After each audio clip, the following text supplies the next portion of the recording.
Hello. I think we've got a connection. Hopefully we have better luck than last week. We dropped out early last week, and it was not a problem with the internet. It was a problem with the generator. But I think we're going to be okay this week. See, I'm off grid, and I have to depend on a generator to do these broadcasts. And last week, right at the start of the questions and answers, the generator crapped out.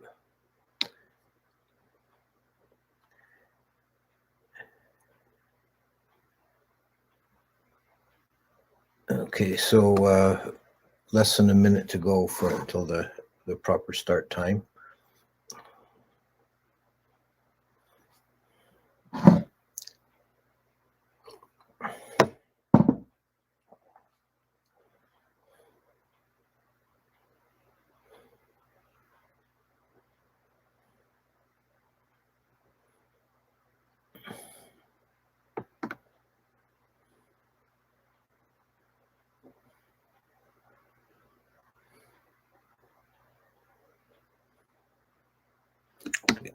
Namo tassa bhagavato arahato samma sambuddhassa. Namo tassa bhagavato arahato samma sambuddhassa. Namo tassa bhagavato arahato samma sambuddhassa. Okay, so this week we're continuing on with the series based on the Mahanama Sutta. And the first part of the sutta deals with the 5 indriya or faculties. So we're coming to the conclusion of that series, that subset, and today we're doing the last of the indriyas, which is paññā or wisdom. And it is paired with saddha or faith, which we've already discussed. But I'll have a bit to say about their relationship. Paññā is not the same thing as knowledge, which would be vidya. Paññā is wisdom, or sometimes is translated as understanding. It's the faculty of mind that apprehends or intuits the truth. What's defined as wisdom in Buddhist context is understanding things according to reality, according to things as they actually are. This is related to the quality that's called yata bhuta nanadasana, knowledge and vision of things as they are, which is one of the critical steps leading to awakening.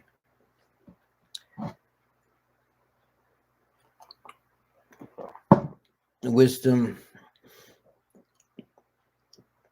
can be defined as apprehending the Four Noble Truths.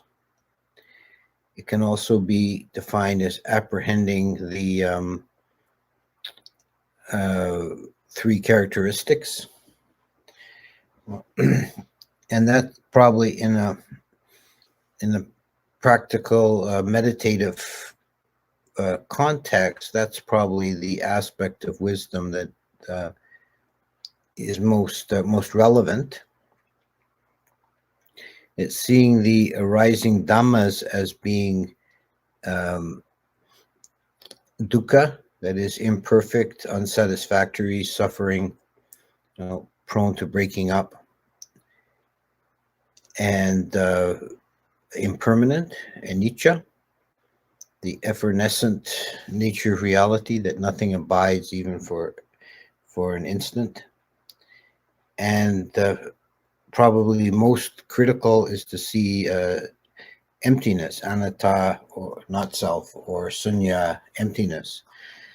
To see the insubstantiality and the voidness of things. Wisdom apprehending the voidness is probably the highest form, or the most subtle or profound form of wisdom, is the wisdom of apprehension of emptiness.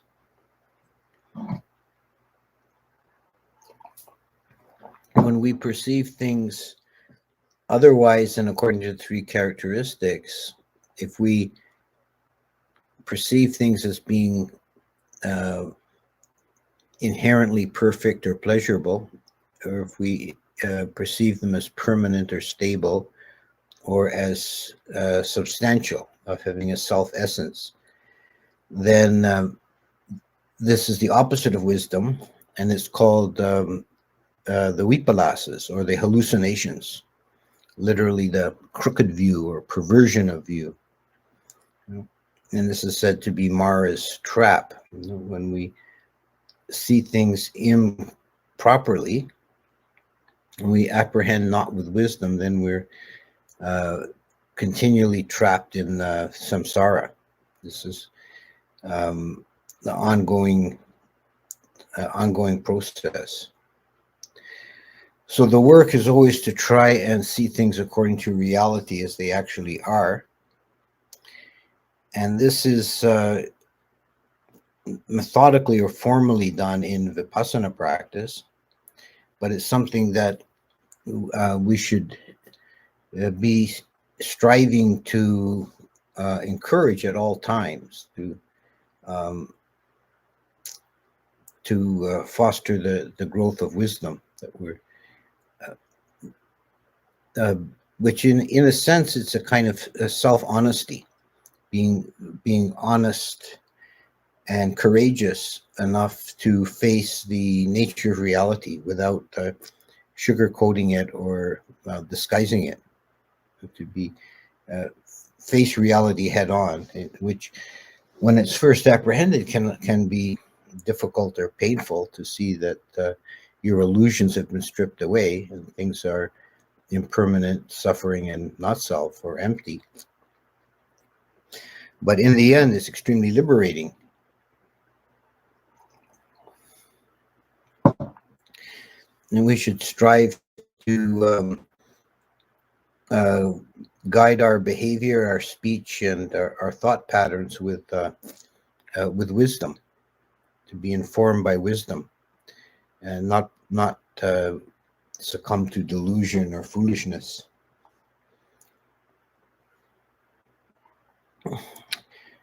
Wisdom, as I said, I remarked at the outset, is as an indriya or a faculty, it's paired with saddha or faith, which means that the two have some opposite qualities, but they need to be developed together. They work together to foster the spiritual life.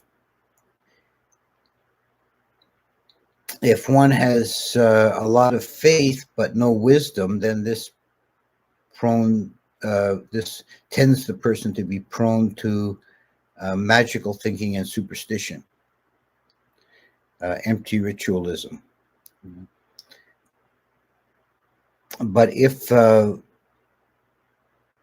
wisdom, and in the context of the indriyas, the wisdom here is particularly discriminating wisdom, which is the wisdom of being able to see this and that, the particular features of things. This kind of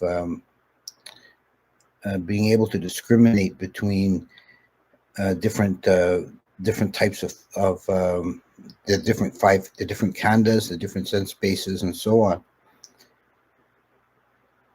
And if one has discriminating wisdom to a high degree, but no, it's not informed by faith, then this can lead to a kind of a dry, cynical mind, the overly critical mind, which is not progressive. It doesn't lead forward in the path. It's cutting everything down without building up, And I think everybody's encountered people like this that have very critical minds, but they're very unhappy because they have nothing that they believe in or they're able to put their heart in.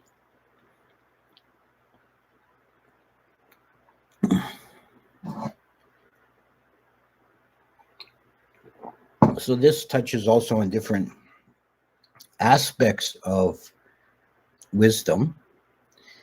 The Tibetans have a teaching of analyzing different types of wisdom, and one a pair of categories that they have is discriminating wisdom and the wisdom of equality, which is again is another balanced pair.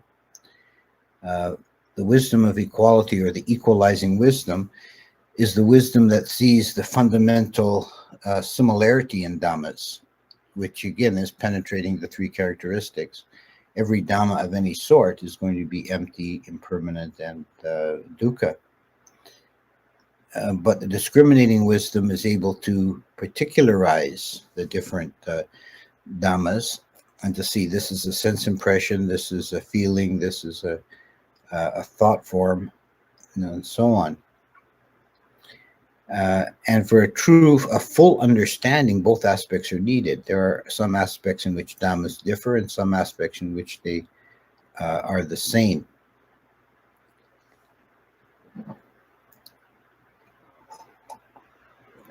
Another pairing we could make with wisdom, another balancing factor would be wisdom balanced with compassion, paññā and karuna.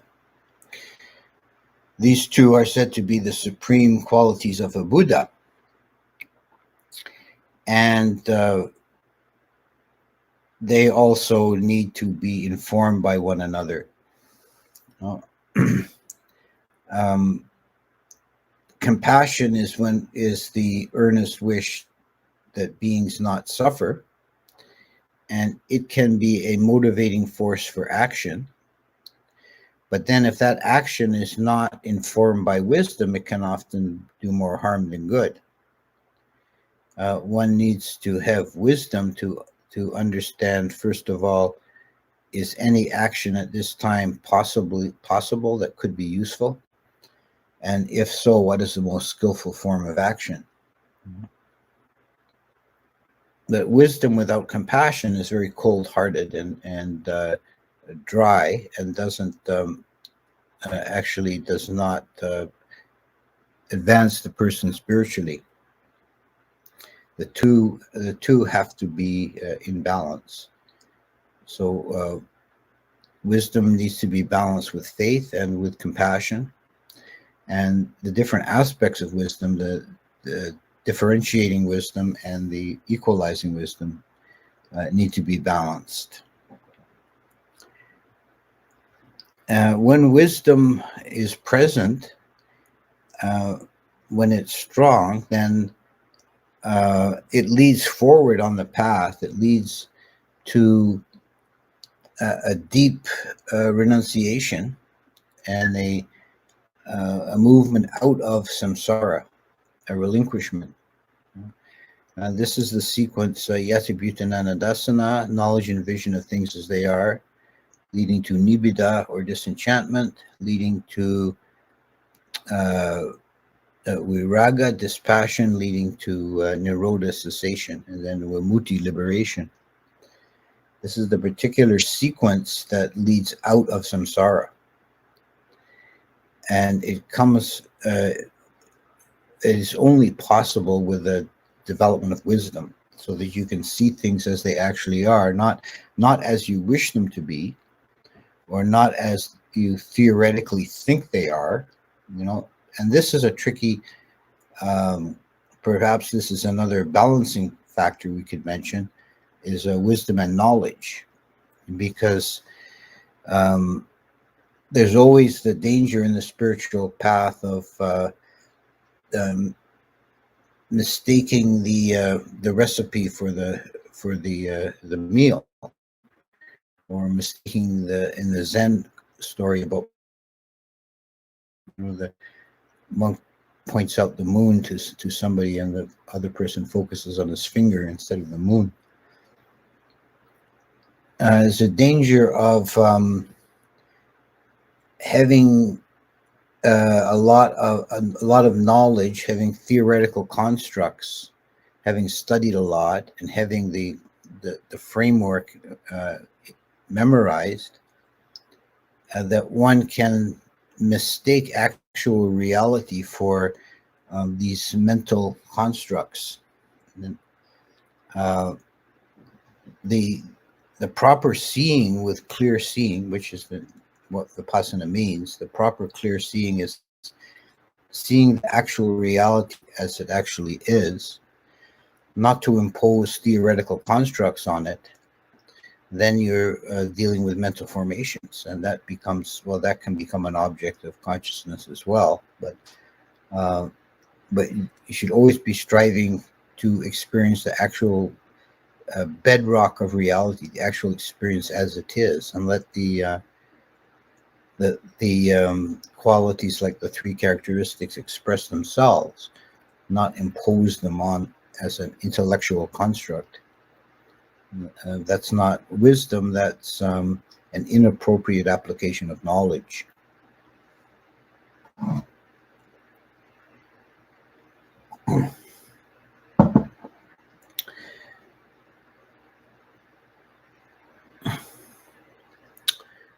So I'll stop there and go to questions and answers, and hopefully we're not cut short like last week, but I don't think we will be. Okay, first question. In childhood, I focused intensely on a worldly hobby. It became an obsession that turned into a career. Left that career as it was not healthy. Should I continue to enjoy it as a hobby or ignore it? I can't answer that. It's a little bit too vague. I mean, it depends on the hobby. If it's actually something constructive and positive, if it's a learning experience, it may be worthwhile to carry it on as a hobby.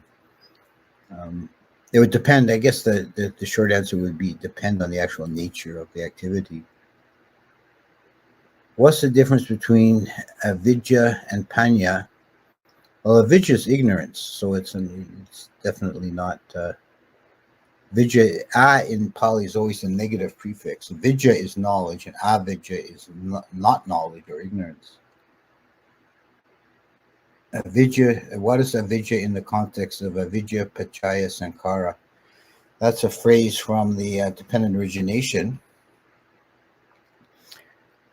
Ignorance translates as because of ignorance there arises formations, mental or volitional formations.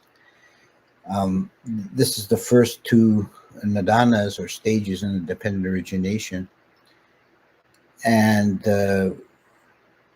we could say that because of ignorance in past lives, because you didn't have a complete understanding, you took actions in the world that produce karma. Karma is produced out of ignorance. It's beings that arahants make no karma because they have no ignorance. You can think of sankharas, which meaning in this context it means volitional formations or karma producing formations, is like stumbling around in the dark and knocking things over. And the darkness is the ignorance. So because of ignorance, formations, and then because of formations, that leads into the rebirth-seeking consciousness, and the whole process continues. Is samadhi a prerequisite for? This is a kind of complicated question. The basic teaching or the standard teaching is that samadhi and even jhana is required for sotapadhi, for stream entry. But there is mention by the Buddha of a bare insight path, and that is explained by the teachers who carry on that tradition, like in the Burmese, some of the Burmese Vipassana masters, as being the that at the last moments before entering the stream, there will be a momentary jhana. Because it's a principle in Abhidhamma as well, that there is no Maggaphala without jhana.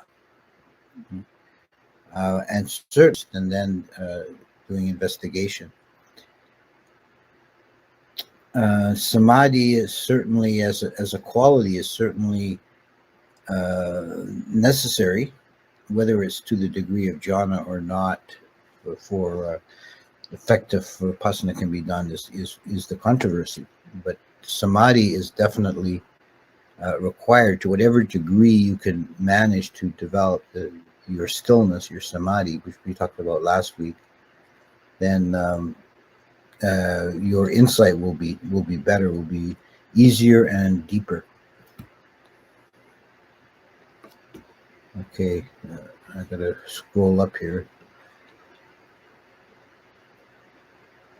If one experienced flying in a lucid dream and it felt just as real as the waking life, so if one attained the psychic ability to fly, would he be able to fly with his physical human body?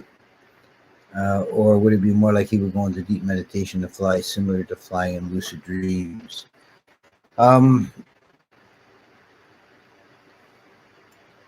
Well, flying in a lucid dream is definitely not the same as flying in the waking state with the physical body.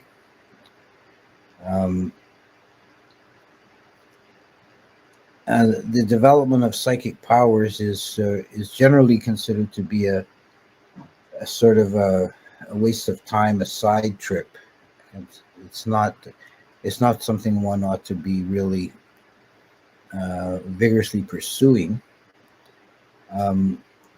Psychic powers can arise with naturally with deep meditation, and there can be a subjective thing in terms of flying or levitation. There can be a subjective feeling of weightlessness, of floating, that isn't actually a movement of the physical body.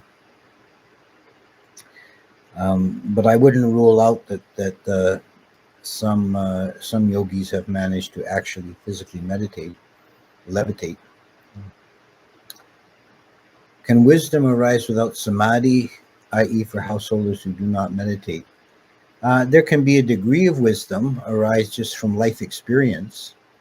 And that's certainly like a ordinary wisdom or mundane wisdom. Like we all develop that, even the thickest person, develops some wisdom just by the hard knocks of going through life. But it's not the deep wisdom of actually apprehending emptiness, for example. So I guess that should be considered too, that there's degrees of wisdom. There's common wisdom of just living your life sensibly, and there's the deep wisdom of apprehending emptiness.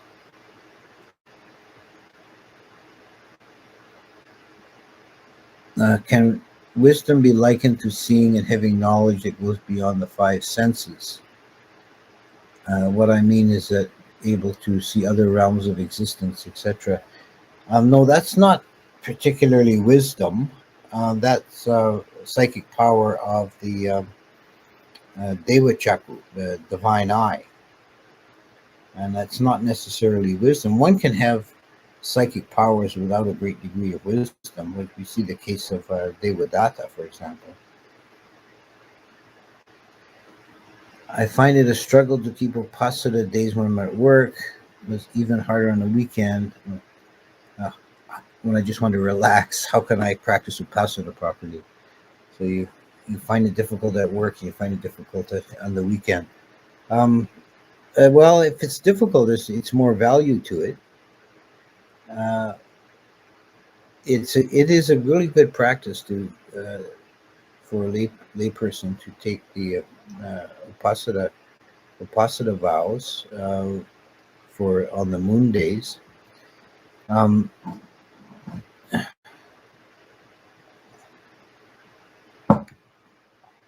I think it would be difficult, depending on your circumstances. It would be difficult that depending on your job, it might be difficult in terms of not eating after noon. Maybe you don't have your lunch break till afternoon. So there's different ways of approaching this. One would be to disregard the formal day, like, rather than do it on the full moon, do it on the first weekend after the full moon. You can do it that way. Another way would be to give yourself a little bit of latitude in interpretation of the rule, particularly the rule of eating. If your lunch break doesn't come till noon, then just determine that'll be your last meal of the day, even though it's afternoon. You could still consider yourself as having kept the spirit of the rule.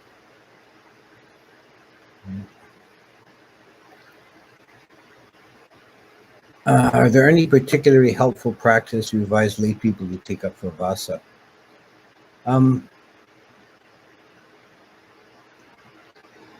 Well, we just spoke about taking upasana vows. I think for a lay person who's got the time and the flexibility in their schedule, if they can take upasana vows for a day or even for longer periods, that's very helpful. But even just to determine to say, if you're meditating already once a day, then make a determination to meditate twice a day. Things like that, to have make a determination and stick to it. Be careful with this is called a practice aditan, making a determination and then following it.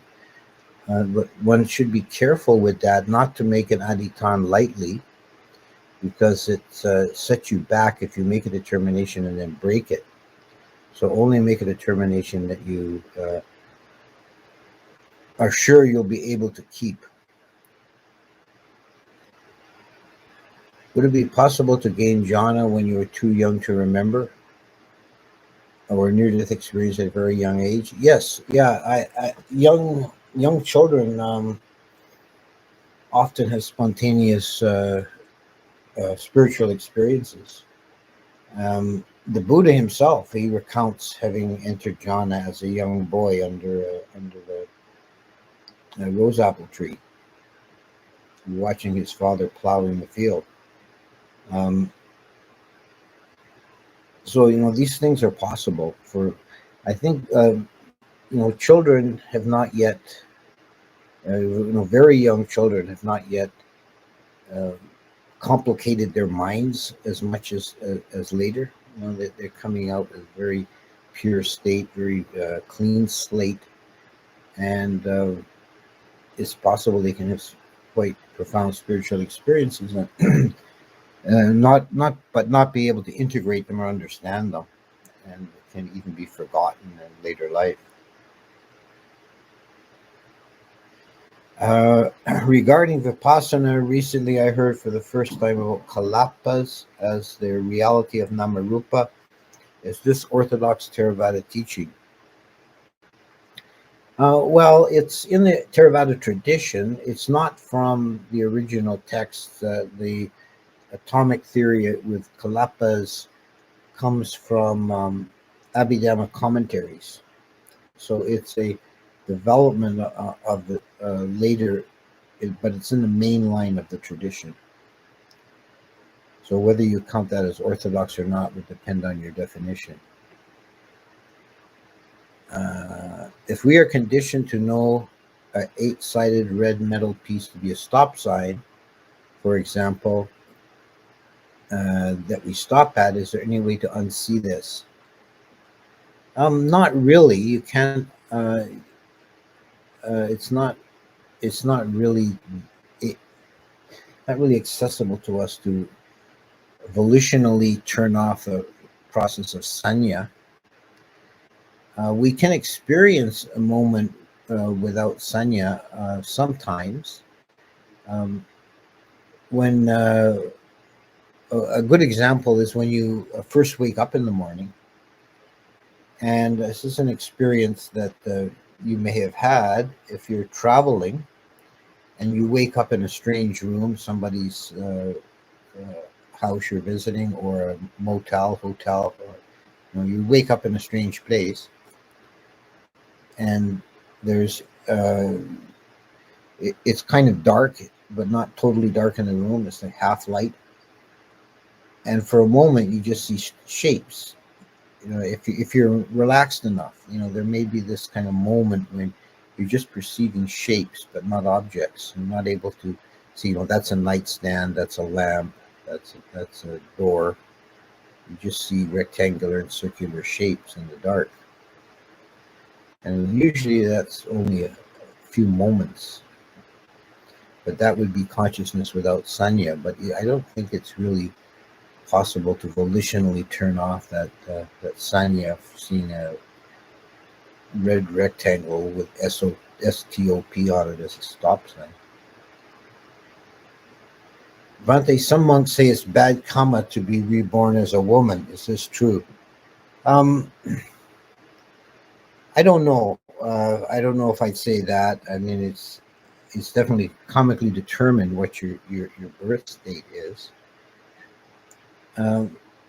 That's something maybe that I had actually planned to mention in the main talk about wisdom, but I passed the moment by and didn't mention it. It's another teaching from Tibetan Buddhism in the pairing of wisdom and compassion, that wisdom is considered female, the feminine energy, and compassion is male or masculine energy. I think that's a very profound and interesting teaching, and it goes not least because it sort of goes against the cultural bias in the West. But wisdom is seen as female. I was thinking of that when I chose the thumbnail for today's talk, which is a representation of the High Priestess tarot card, which is a symbol of wisdom. The Greeks also personified wisdom as Sophia. The goddess of wisdom was Sophia. So it's not, what I could say, the unfortunate karma of being a woman is that there are some forms of suffering that are peculiar to women that men don't experience, such as menstruation and childbirth. So if you want to consider that as being an unfortunate or bad karma, then that would depend on how much stock you put in those forms of suffering. Certainly men don't have those particular forms of suffering. What does it mean to reveal someone's mind by means of nimitta? Ida bante kacha nimitta adasati evampeti mano etampeti mano etipi ichitanti.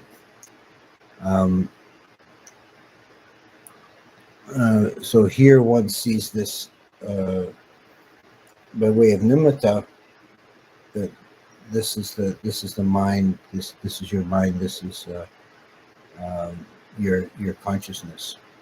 A nimitta of the mind, like a vision or an image, it doesn't necessarily, it's usually implied to be an image or like a visual perception, but it could be the other sense bases as well, such as an auditory sound, or even a smell that can arise, something that doesn't arise from outside, not really a sense impression, but like a vision or an internally generated form. So if one has the psychic power of penetrating other people's minds, then their thought occurs in your mind as a nimitta. Bhante, can one reach Vimutti by only understanding one of the three characteristics? Oh, well, Vimutti will open the door to all three, but it actually, there is teaching given in some detail in the Visuddhimagga about the three gateways to liberation. That any one of the three characteristics penetrated in depth becomes a gateway to liberation, opens the door to vimutti. And it's implied that actually everybody who attains to stream entry or at one of the other stages had to go through one of those gateways. You know?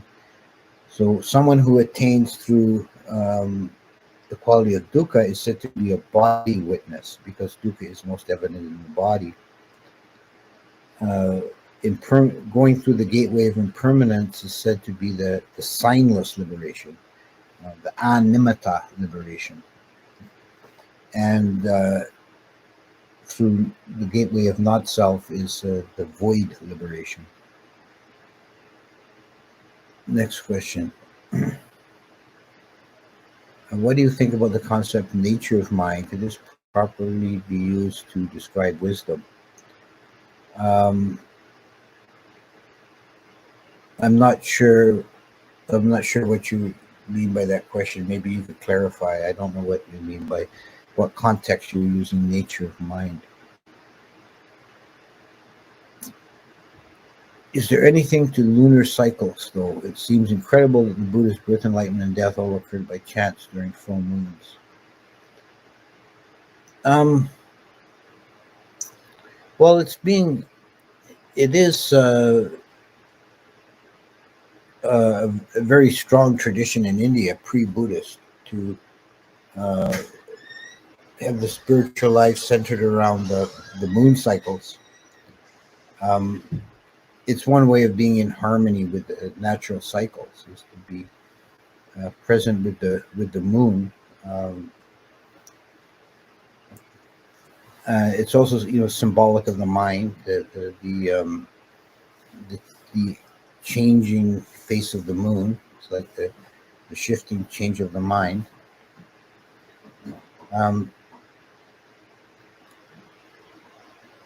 So, I mean, if you want to do practice plus according to the moons, that's a very good thing to do. But I think you have to, as I mentioned in the previous questioner, you have to have some flexibility of not sticking rigidly to form, but using form as a vehicle for liberation. Follow up to my earlier question, the Buddha said avijja paccaya sankhara, and I thought it meant an absence of wisdom, but it seems like an absence of difference.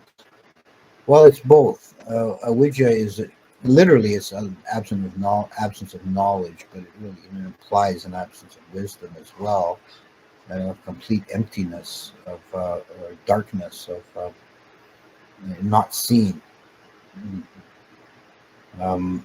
So acting without that knowledge or that wisdom, just makes for bad results. In the Anapanasati Sutta, the instruction is breathing in long. He discerns I am breathing in long. Does this mean when breathing in long, or is it instruction to breathe in long on purpose? No, there are some different takes on this, but I take it to mean just knowing when the breath is long or short, not controlling the breath. My experience with Anapanasati is that one should not manipulate the breath. One should just let the body breathe naturally. Is it true that awakened Buddha was still disgusted by other people's defilements? No, he would not be disgust. He would not feel disgust. That would be a defilement. He wouldn't approve of their defilements, but he doesn't have an emotional reaction to it. Could wisdom be defined as discovering the true nature of mind? That could certainly be a major aspect of wisdom. Understanding that the true nature of mind would be a very important opening of wisdom.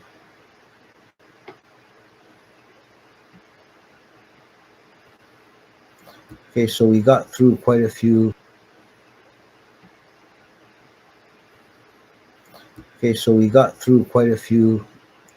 questions today, and the internet held up and the generator is still running, so everything worked this week.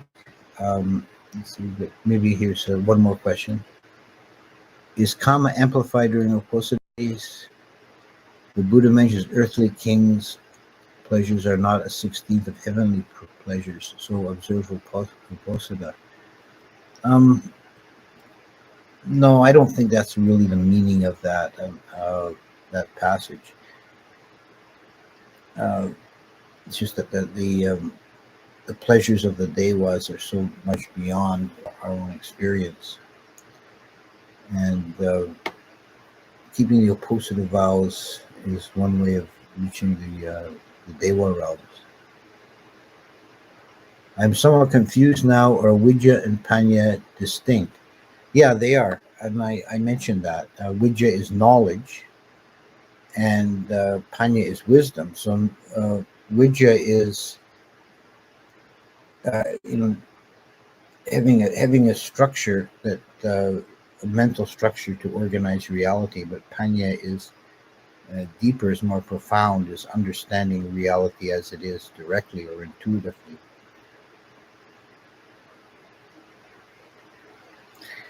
So starting next week, we're moving into the second half of the sutta, which is dealing with specific meditation practices that the Buddha recommended to the layman Mahanama. And if anyone wants to look up the sutta, it's in Gutra 11. It's the 11th sutta in the Book of 11s in the Gutra Nikaya. Okay, thank you all, and I'll tune in next week.